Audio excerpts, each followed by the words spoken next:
Olá, alunos, professores e a todos que irão acompanhar a mais essa aula do 7º ano do ensino fundamental dos anos finais. Eu sou o professor Antônio Russo, professor de Geografia de vocês. E agora vai aparecer na tela o tema da aula de hoje, Comunidades Tradicionais Brasileiras, parte 1. Então, uma aula bastante interessante aí, falando sobre comunidades tradicionais, que vai ser dividido aí esse tema em duas partes. Então, a parte 1 e depois nós teremos aí a parte 2. Vamos ver aí o que nós vamos trabalhar hoje. Então, acompanhe aí na tela. É a habilidade 3A, né, do 7º ano. Identificar e selecionar em registros históricos geográficos características dos povos indígenas, comunidades remanescentes de quilombolas, povos das florestas e do cerrado, ribeirinhos e caiçaras, entre outros grupos sociais do campo e da cidade em diferentes lugares e tempos. Unidade temática, conexões e escalas, objeto de conhecimento, formação territorial do Brasil. Tá certo? Antes de começarmos a aula, né, nós vamos passar um vídeo aí falando aí do Brasil possui 25 manifestações reconhecidas como patrimônio imaterial pela Unesco. Já já a gente volta. E falando em diversidade, o Brasil também é rico em manifestações culturais, que vão desde feiras populares, danças folclóricas, além da música. Muitas são patrimônio imaterial. A reportagem é de Paulo La Sálvia. O traço de Oscar Niemeyer é único. Curvas e linhas que acompanham o horizonte, verdadeiros monumentos a céu aberto. Brasília, cidade sonhada, capital do Brasil. Brasília foi fundada em 1960 e 27 anos depois da sua fundação recebeu da Unesco o título de Patrimônio Cultural da Humanidade. A Unesco passou a conceder o título de Patrimônio Cultural da Humanidade a partir de 1972 e foi criada uma lista. Hoje, esta lista tem mais de 1.000 bens inscritos. Mas a história da humanidade não é só feita de monumentos. Existe também um conjunto de bens chamados imateriais, ligados à cultura de um povo como o Bumba Meu Boi do Maranhão.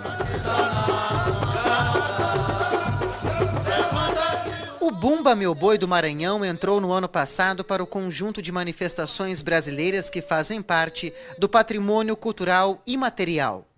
Atualmente, 25 manifestações e mesmo feiras, como a de Caruaru, em Pernambuco, estão nesta lista. São esses bens que a gente não consegue apalpar, eles são aqueles intangíveis, né? Como as festas, os lugares assim como feiras, mercados, né? Ou as formas de expressão. O boi reúne elementos cênicos, coreográficos, musicais e de dança.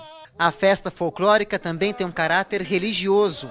Envolve a devoção aos santos juninos São João, São Pedro e São Marçal. E, de modo geral, conta a história da morte e ressurreição de um boi especial.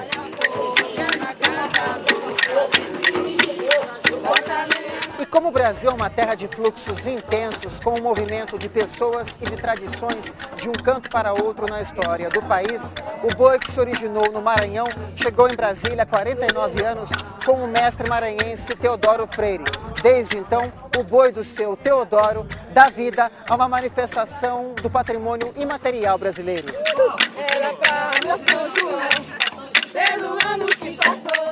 Hoje, à frente do boi de seu Teodoro, depois da morte do pai, o filho caçula, Guarapiranga Freire, é uma prova também que para uma manifestação cultural receber o título de patrimônio, precisa passar de geração para geração. Tem que ser lembrada, renovada, reconhecida como um bem de toda a comunidade. A comunidade é um dos principais fatores para que você possa manter uma cultura tão antiga viva, né? É importante que o Brasil conheça e que o Brasil valorize, né, para que elas tenham exatamente continuidade.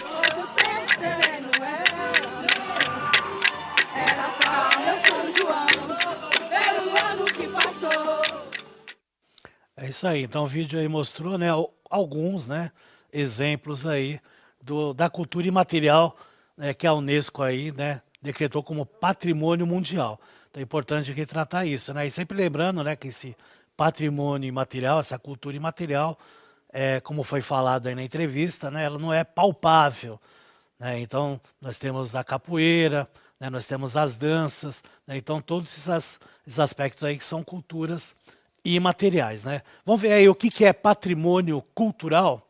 Então acompanhe aí na tela. Pode ser definido como um bem ou bens de natureza material e imaterial de grande importância para o país e para o mundo. Podem ser considerados como cultura material e imaterial, representando os dois tipos de patrimônio cultural e que constituem a cultura de determinado grupo ou povo. O patrimônio cultural material está associado aos elementos materiais e, portanto, é formado por elementos palpáveis e concretos, por exemplo, obras de arte, igrejas, etc.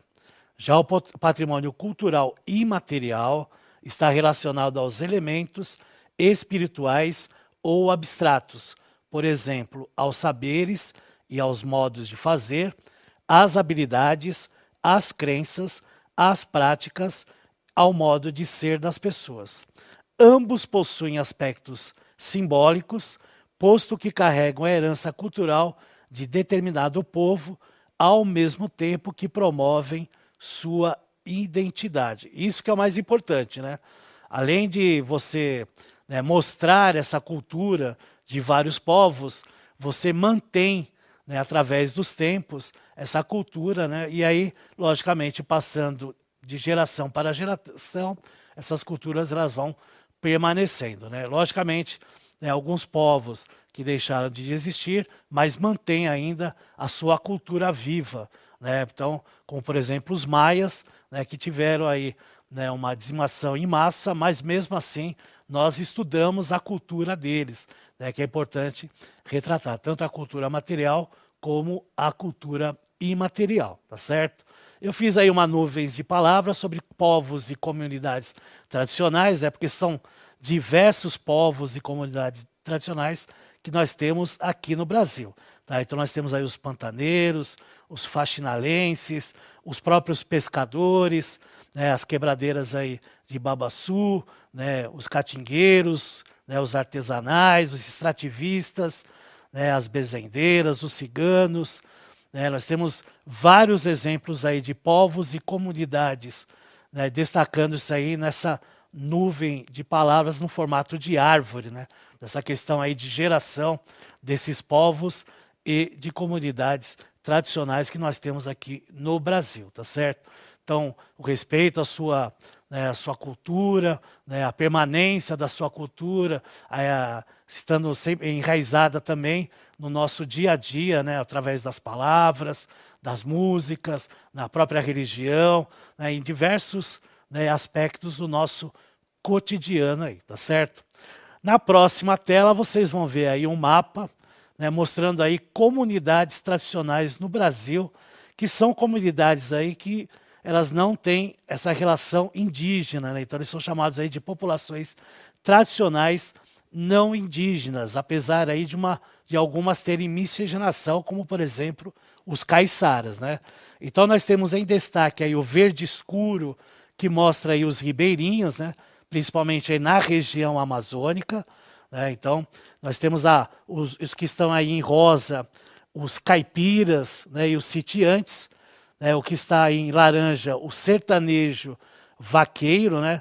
Na parte litorânea, né, do sul e do sudeste nós temos os caiçaras, né? E nós temos também na parte mais escuras aí, né, os campeiros. Nós temos também os pescadores artesanais, que estão mais na região sudeste para a região nordeste, né? Nós temos também os praieiros, que também está na área litorânea, né? Nós temos os pantanenses na região do Pantanal. Então são diversas comunidades tradicionais do Brasil, né, que também são indígenas ou não indígenas. Então isso que é interessante retratar, né, pela miscigenação que nós tivemos aí, né, de povos que vieram da África, de povos que já estavam aqui, os povos originários, ou os povos autóctones, como a gente fala.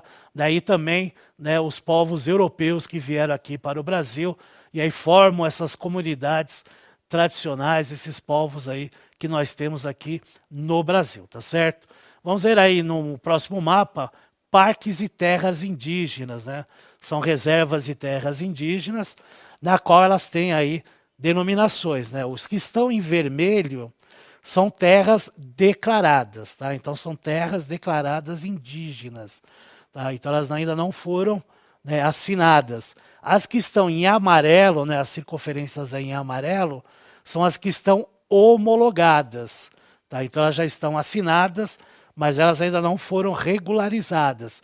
As que estão em verde, sim, são aquelas reservas que já estão regularizadas através de decretos e leis, né, que aí fazem com que os indígenas possam usar essas terras através aí de decretos, né, e, logicamente, né, sempre fiscalizado pela FUNAI, que é a Fundação Nacional aí dos Índios, né, que é aí dos indígenas. Então vejam que em todo o Brasil nós temos terras indígenas, que elas podem ser, né, declaradas, homologadas, né, ou até regularizadas, tá certo? Então, nas 5 regiões brasileiras, nós temos essas características aí de terras, tá certo? Vamos fazer agora uma atividade. Então, observe aí o mapa, né, e aí vocês vão ver, né, através das cores, né, que dá para caracterizar aí pela, né, quanto mais escuro, né, maior a quantidade.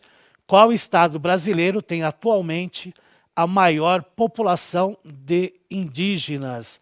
Em 2 minutos a gente volta.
Fácil a resposta, né? Pela cor dava para identificar claramente o estado do Amazonas, né?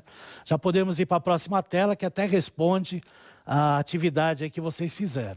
Então, no Censo Demográfico de 2010, né, falando aí sobre os indígenas, o estado do Amazonas, na região norte, possui a maior população autodeclarada indígena do país, com 168,7 mil. Já o estado do Rio Grande do Norte, região nordeste, tem a menor população autodeclarada indígena, de 2.500 indígenas. Né? Quando fala autodeclarado, né, é quando a pessoa se autodeclara indígena aí através do censo. Para curiosidade, eu coloquei aí para vocês, no estado de São Paulo, região sudeste, aproximadamente 41.794 pessoas se autodeclararam indígenas, de um total que a gente viu no mapa de 896.917 indígenas no Brasil, isso em 2010, que foi o último censo, né, que foi feito aqui no Brasil, tá certo? Vamos lá para a próxima tela, desculpa, na próxima tela não, nós vamos ter um vídeo, né, de um indígena que vai falar sobre a sua arte. Então acompanha aí, daqui a pouco a gente volta.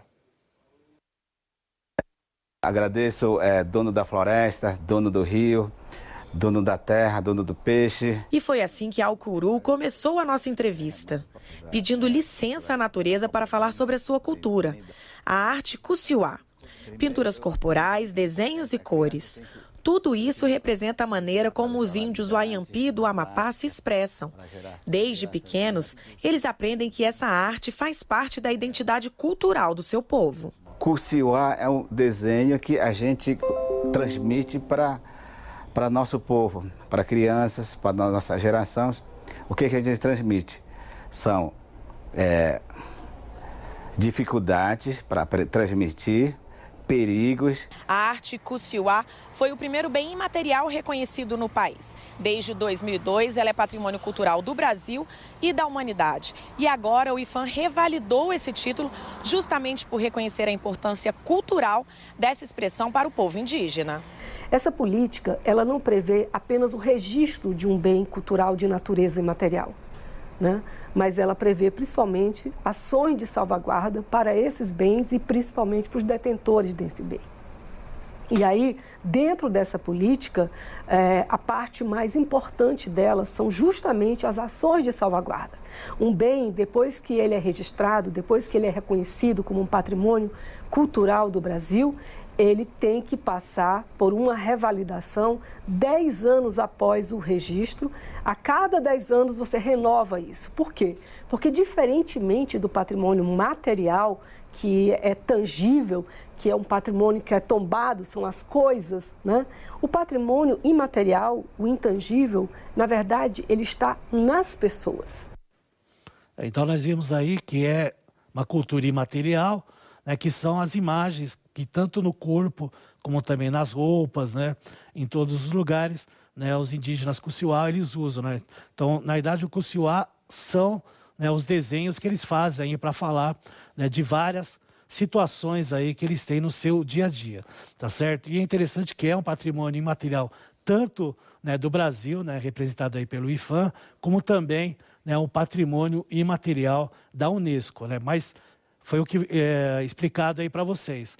O patrimônio material, ele é palpável, ele observa, então ele não passa por esse mesmo crivo aí, né, legislativo de 10 em 10 anos, tem que fazer a revalidação como os patrimônios imateriais aqui no Brasil, tá certo? Vamos aí os seringueiros, né, que é uma das comunidades que nós temos aqui no Brasil. Então, o seringueiro é o personagem típico da região dos seringais, é aquele que extrai o látex das seringueiras e viabiliza sua transformação em borracha natural. Seringalista é o proprietário do seringal. A seringueira é uma planta brasileira da família da Euforbiáceas, originária da Amazônia.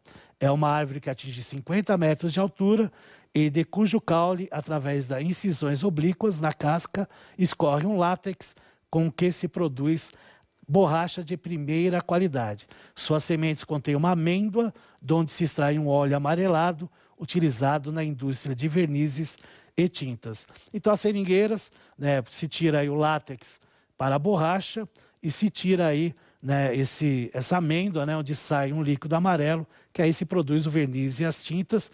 E os seringueiros é uma comunidade tradicional aqui do Brasil, tá certo? E falando em comunidade tradicional, nós vamos ver aí um vídeo de uma reportagem sobre as comunidades quilombolas. Daqui a pouco a gente volta. O Vale do Jequitinhonha, no nordeste de Minas Gerais, é uma das regiões mais pobres do estado, mas tem nas tradições da cultura negra uma das suas maiores riquezas. O local tem a terceira maior concentração de quilombos do Brasil. São mais de 50. A partir de hoje, o Repórter Brasil exibe uma série de reportagens para mostrar as dificuldades e a luta pelo reconhecimento dessas comunidades. Menina cor de canela, apareça na janela, eu tô louco pra te ver. A viola está chorando, parece que tá falando, eu quero casar com você. Menina cor de canela, apareça na janela, eu tô louco pra te ver. A viola está chorando, parece que tá falando, eu quero casa você. A gente não sabia que a nossa comunidade era diferente de outras, que era diferente da cidade. Eu fui vir na cidade a primeira vez, eu tinha 15 anos. Essa coisa burocrática de se aceitar quilombola e receber certificado da Fundação Palmares, eu fui ter contato com isso em 2005. Eu falo com uma satisfação muito grande ter me descobrido como quilombola, que até um certo tempo a gente não sabia que a nossa comunidade era remanescente de quilombo. Eu não tinha conhecimento, nem sabia o que era quilombo. Aí eu falava, nós não temos quilombo nenhum registrado. E na verdade, que a gente estava passando em cima da terra dos quilombos. Os quilombolas descobriu foi agora, através da reunião, foi que nós foi descobrir que nós é os quilombolas.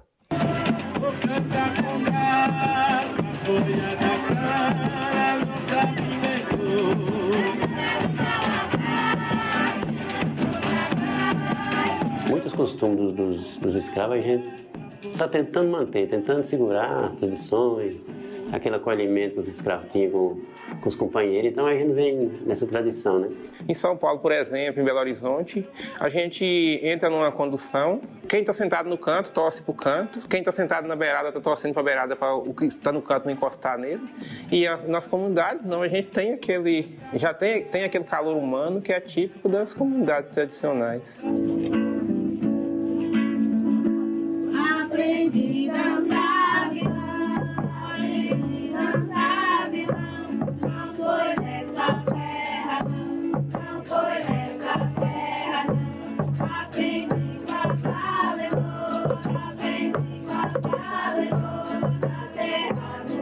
aprendi na terra do Território é onde a forma de vida se faz, né? É onde o modo de se viver. Quando mesmo a gente vai discutir sobre território nas comunidades quilombolas, a gente costuma muito perguntar ao pessoal mais velho aonde que o pai dava água à criação, aonde que a avó buscava barro para passar no fogão, aonde que plantava, aonde que passava o córrego. E aí quando eles vão falar onde são, a gente vê assim, olha, o físico, olha o tamanho desse território. Mas nós temos o território da convivência, né, que é muito maior. Já fui para a construção civil em São Paulo já 2 vezes, só que eu não adaptei. Quando você estava em São Paulo, o que você sentia mais falta daqui? Até do mato. O modo de vida, os saberes, né? O patrimônio material e imaterial, até a forma que a casa é construída, né? Então, tudo numa comunidade quilombola, numa comunidade rural, é um grande patrimônio, né? A parte religiosa, aquela parte da cultura, toda a comunidade pertence ainda manter essa parte, que é o tambor, o reinado, o pontão, a bandeira, essas coisas que usava naquela época da defesa da imagem.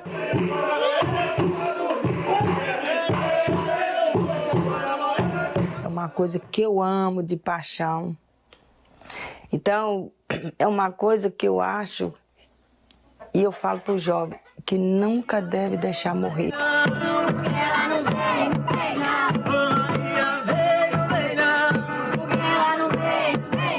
Menina suspende a saia, não arrasta a saia não. Seu marido tá em São Paulo, não vai te dar saia não. E vou dar minha despedida que agora não quero mais, que é pro povo não dizer que isso já não presta mais. É isso aí, então, esse vídeo aí mostrou uma comunidade bem tradicional quilombola, né? Bem da raiz, né? Que é interessante a gente retratar. Né? Lembrando sempre que são mais de 3.000 comunidades quilombolas no Brasil, né? Mais de 2.600 registradas, né? Homologadas aí, né? Com as suas terras, né? Como usufruto, né? Utilização delas, né? Como direito, né? Por serem descendentes dos os que foram escravizados, né? Então é importante retratar isso, e a gente viu algumas comunidades tradicionais aqui do Brasil, tá certo? E, logicamente, junto aí o patrimônio cultural, o que é, né, a cultura material e imaterial. Vocês podem entrar no site do Saiba Mais, né? Pode printar aí a tela, tem aí o IFAM, né?